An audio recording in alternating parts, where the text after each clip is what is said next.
let's chat today about how you can go about getting your wholesale license for your local wholesale flower market so that you can start purchasing flowers in bulk for resale or for weddings and events, okay?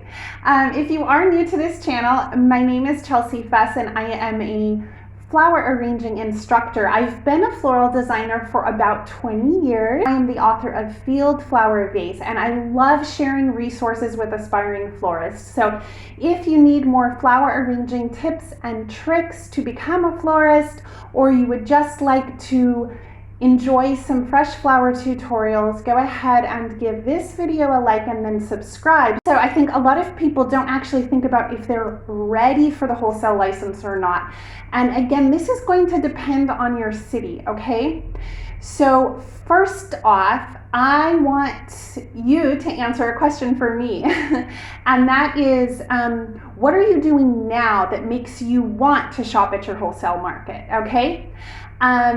Because in many cities, the wholesale flower market is only open to business owners. So unless you have a floral business now, you may not be able to shop there. Now, there's a caveat with this. Many cities have a wholesale flower market that is open to the trade, that means florists, okay, early in the morning. We're talking like 4 or 5 a.m. and then it's open to the public later in the day. Okay, this will vary city by city, country by country, okay? And if you live in a city where your wholesale market is only open to the trade exclusively, you need to wait until you have a few things done before you even apply, okay? So, question number one, what are you doing now that makes you think you need a wholesale flower license? Let's dig into that a little bit more. So, do you really need flowers in bulk? Are you right now doing weddings and events? Are you creating flower arrangements for resale? Then yes, you definitely need a wholesale license. Are you doing floral styling? Are you creating maybe some installations or some small scale pieces for friends and family? Are you still developing your portfolio? Okay, you may not need your license yet and you may not have the materials for your license, okay? So I want you to jot down your answers to those questions if you can. Number two. Go into Google and Google wholesale flower market with the name of your city. Portland, Minneapolis, New York, okay? Find out, are there public and private hours? All right, check that out. If there's public hours, you can start going now and you can go there and you can speak to somebody about what the application process is in your city, okay? If you live within an hour distance, the wholesale market is going to be great for you. If, like I said before, you're doing weddings and events and you're ready to shop in bulk, okay? If you live in a very rural area, it's going to be better for you to explore some other sourcing options, including wholesalers online, which may have a similar application process. So you may want to check out my 45-minute training on flower sourcing for florists. It's totally free. I also have a free PDF about how to source flowers. So you can check those out in the description box below. Okay, so far we are figuring out where you are at. Are you right now developing your portfolio, or are you already underway selling flowers and creating events, okay? If you're still in portfolio mode, try to visit the market if it has public hours and find out the application process, all right? And kind of take stock of where you are at and where you are going, what your business model is.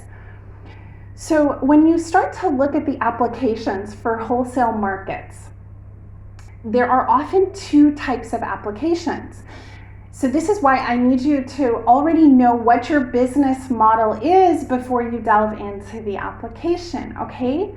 So there are two types of applications, and one is typically for interior designers and stylists who are using fresh flowers as an accent to another job they do. They are not creating arrangements exclusively for resale or exclusively for events, okay? So there's going to be one application for those business models. There's going to be another application for you if you are a full-time florist and you're doing weddings, events, installations, creating arrangements for subscriptions, that type of thing. So it's going to vary city by city in terms of what you need for the application.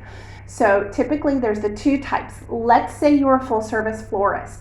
This is typically what you need, and I'm basing this off of my flower market in Portland, Oregon, which is my home city, but I live between Portland and Lisbon. So I have different sourcing methods for both places, and I dig into that in my workshop. But for now, let's keep it simple.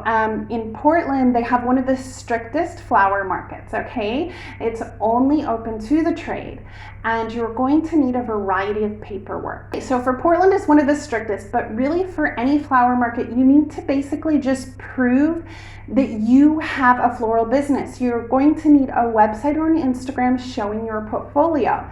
Okay, so if you're not there yet, go back a few steps. You've got to work on that, and you've got to procure other sourcing options in the meantime if your market's not open to the public, okay?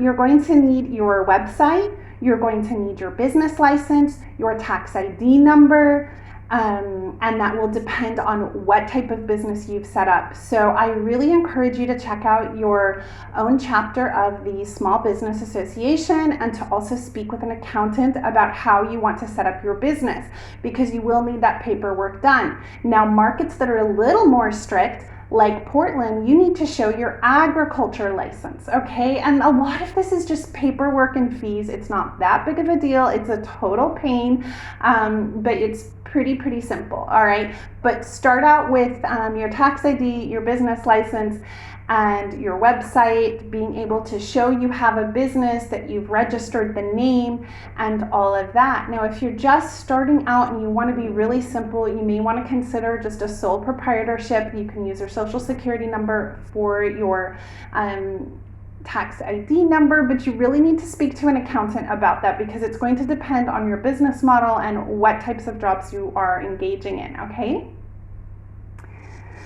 All right, so those are a few of the things. I want you to check out your local wholesale market website, go to the application page, and check out the list of what you need. Take stock of what your business model is. What stage are you at right now? You may need to just focus on developing your portfolio. If you're ready to shop at the wholesale market, get going and get this application done. And it will be really nice if your wholesale market has public hours, because you can start going and kind of getting used to everything. Typically, the flowers at the wholesale market are sold in bunches from 10 to 24 stems, okay? Typically, they have a wholesale area of the market and then an area for local cut flower growers. Another great resource for you can be your local association of cut flower growers, and in that case, you can start getting in touch with farmers directly. Now, often the farmers are going to prefer to sell through the wholesale market because they bring their orders there every week or a few times a week, okay?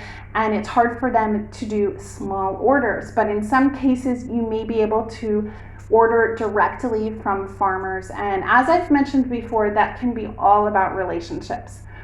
So I hope this wasn't too confusing for you, and you know the actions you need to take for your specific situation and location. And I do want to reiterate, if you are in a rural area, you need to look into online wholesalers who will have a similar application process, and you need to look into local farm sources around you.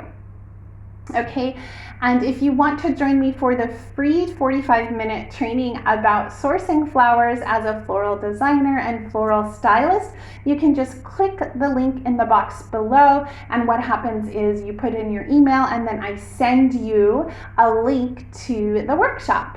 If you have any questions, go ahead and put them in the comment section below, and I will see you in the next video. Thanks for watching.